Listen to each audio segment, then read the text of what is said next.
So now let's see how we can invert selection inside a Photopea. So in order to go around an invert selection, you can go around over here onto the selection tool first. Let me just go around and make a selection right here, like a lasso select tool right here. So if I were to go around over here, I can go around, utilize the move tool, and this is what you have, as you can see right here. But let's say I want to go ahead and invert out the selection. In that case, what you can do is you can go around over here onto the select menu, and here you can see that inverse is an option.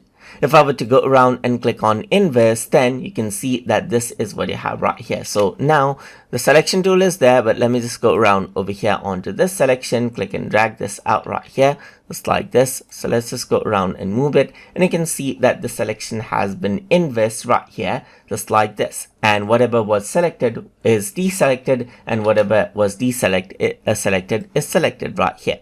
You can further inverse it out right here, just like this as well, and you're back to the normal selection. So that is how you can go ahead and invert out the selection inside a Photopea. So if you guys learned something as always, and as always, please like, comment, share, and subscribe.